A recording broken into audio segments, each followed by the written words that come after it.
Chille DeCastro announces another rebranding, a brand new to-be-announced name for his game, and the fact that he hasn't showered in days. He was stinky, delirious, and rambling in his latest live stream. Does anyone care anymore? Anyone? Anyone? Lane Myers comes crawling back and is in the black for the first time in a month in the crowdsourcing market. $15 is $15, y'all. Plus, various YouTubers going to court this week. See the who, what, where, and whys.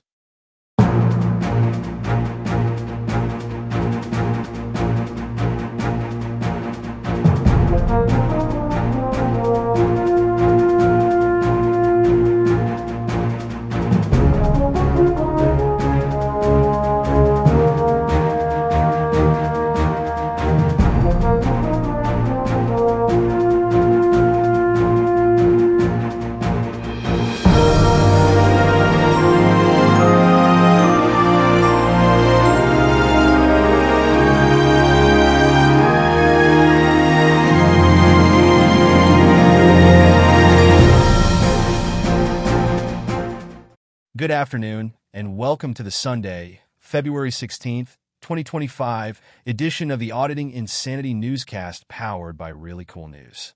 I'm AI Johnny Jones, and we'll be covering a ton of news this afternoon as human servant Jim Finch is out dealing with slush in his front yard and the scary gift of a cat fighting a UFO while riding a battle bear as our news shower curtain.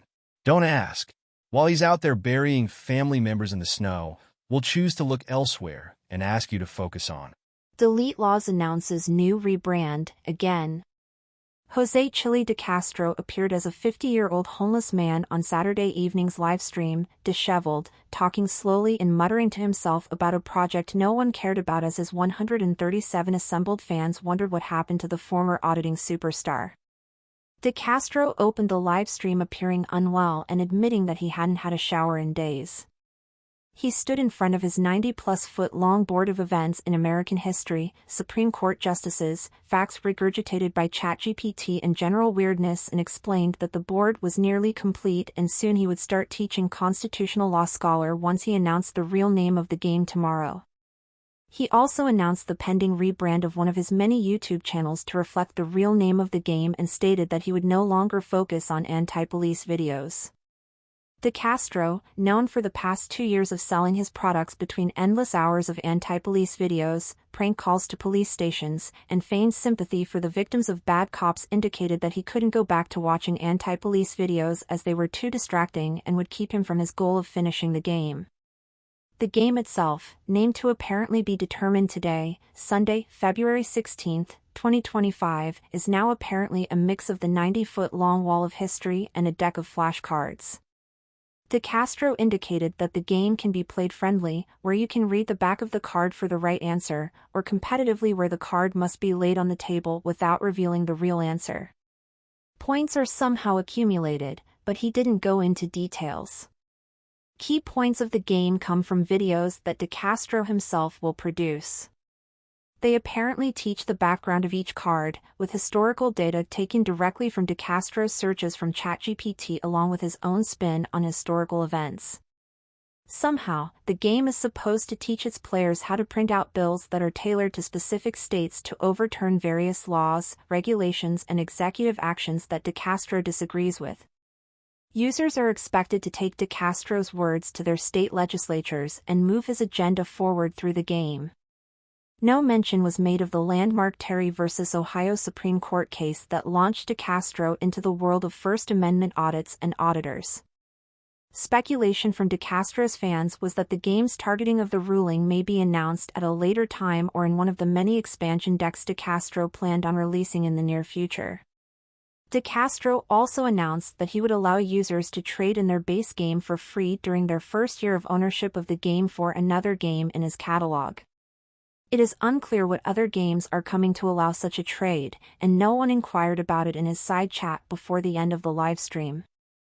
As it stands, with the vast majority of DeCastro's fans needing financial support from others to receive free indestructible trifolds and 5A cop cards, it is unclear who in DeCastro's audience can afford to buy his game.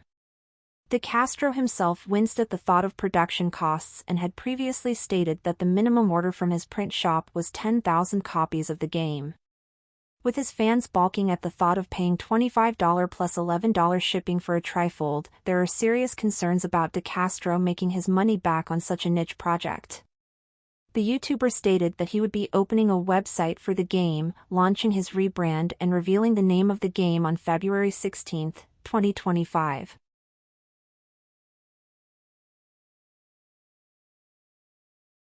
Lane Myers goes from red to black in financial year. Saturday finally saw a much-delayed donation to Lane Myers' Legal Defense Fund post to his GiveSendGo account, bringing his campaign into the black for the year for the first time in over a month. But was it enough to win the day? Lane Myers emerged last year as a spiritual successor to Chille DeCastro, while DeCastro himself was off saving the world by creating a board game/card game/money sick that no one wants. Myers made waves as a self-taught legal scholar who dominated judges in Pima County, Arizona's low-level court system, simply by screaming over them and blaming his supposed diagnosis with Tourette syndrome for his abuse of the court, abuse of those in the court, and abuse of anyone who questioned anything he did in court. He leaped to great fame as he used Arizona's laws allowing audio recording in the courts if the judge was notified in advance, to make an even bigger leap and live stream said recordings. The judges in Pima County allowed it, as they either were unaware of his antics or just didn't care as they manned the lowest rung of the justice system in a state known for alcoholism as its primary export to the world. Things changed early in the year as Pima County put rules in place in its courthouses to bring it in line with just about every other county in America. Video recording was banned, and most electronic equipment was no longer permitted in the courthouse. This brought out big names like James Freeman to storm around and protest, as they had never heard about anything like this, and would do a couple of videos screaming about things, seeing no real improvement to their metrics, and fade away as they had exploited Pima County to scream about tyrants, freedom, and America, hopefully taking Arizona's biggest export home with them. Myers himself wasn't impacted by anything going on with the big names. He still was going through his act, celebrating by getting high and semi-naked on his live streams and filing lawsuits seen as harassment by those who weren't in on the take. As far as fundraising went, it was secondary or third-dairy or fifth-dairy to getting high, humiliating people in court, and essentially running roughshod over any fool who was stupid enough to cross his path in Pima County. His GiveSendGo campaign has been all over the place as it's lost money this year, with balances going backwards. And when he receives donations, they take ages to actually show up in his tally. Which leads us to the question posed at the start of the article. Did the posting of the $20 to his account bring him the win for Saturday? No, it did not. Our own ongoing expenses account took the day with a $25 take as a vindictive person donated to assure us at least another week of writing this column. Hurrah! Journalism is not free. Both Really Cool Site.org's daily newspaper and our daily newscasts are funded by your continuing donations and what we make from our YouTube AdSense revenue each month. If you'd like to contribute to help us keep the lights on, eating, keeping the cats fed and writing new stories to feature on both the newspaper and newscast each day, we do have a GoFundMe set up at the address on screen right now. If you can't afford to contribute, please watch the advertisements on our videos, like, share, subscribe, and comment. You can help by doing next to nothing, and we thank you in advance for pitching in.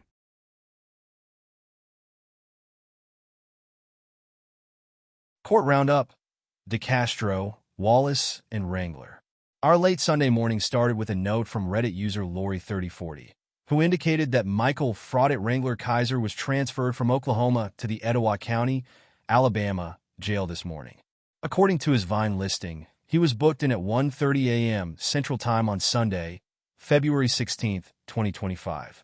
The Etowah County Sheriff's Office differs from Vine, as it claims Kaiser was booked at 1:29 a.m. with charges of alias writ of arrest switch/expired tag and lists as of 11:15 a.m. Eastern Time. The YouTube star is having a bond of $255. YouTuber Floyd Wallace reportedly returned to the United States on Friday and is expected to be in Norman, Oklahoma, on Tuesday to face a single count of obstructing an officer, a misdemeanor. The crime itself is defined as Any person who willfully delays or obstructs any public officer in the discharge or attempt to discharge any duty of his or her office is guilty of a misdemeanor. Nothing in this section shall preclude a person from recording the activity of law enforcement in a public area, as long as the recording activity does not delay or obstruct the law enforcement agent in his or her duties. The crime itself is a misdemeanor, punishable of up to 1 year of imprisonment and a fine of $100 to $2,000. Wall has stated that he will be accepting a 30-day jail sentence that likely will be reduced to 10 to 14 days due to overcrowding in the Norman, Oklahoma detention center. He did not share what his expected fine will be. Finally, Chille DeCastro has not one, but 2 court hearings set for Friday. His lawsuit against Kate Peter has 2 hearings set for the same time on Friday, 8:30 a.m. Pacific Time, to hear a motion for sanctions and to hold a trial-setting conference. The sanctions hearing is interesting as defendant Michael Blue Bacon Piratini is asking for new sanctions against DeCastro for failing to properly take part in the discovery process. DeCastro again essentially offered gibberish answers to Piratini's discovery inquiries after being ordered by and sanctioned by the court for failing to take part in the process on multiple occasions. This time around, there may be some weight to the hearing as Piratini contends that he was not awarded complete summary judgment by Judge H.J. Ford III last fall, as he could not make a case for the final charge against him being dismissed as DeCastro knowingly and willingly ignored the court's orders to provide discovery. DeCastro's lawyer essentially is stating, "Meh, it doesn't matter because there's only one charge left anyway," in response to Piratini's lawyer's charges against his client. The case could theoretically end with a ruling against DeCastro on Friday, after DeCastro has done everything in his power to drag the suit out over the past 2 years. The previous jury trial date was replaced by the currently scheduled hearing and has yet to be rescheduled on the court's docket. These are all ongoing news stories.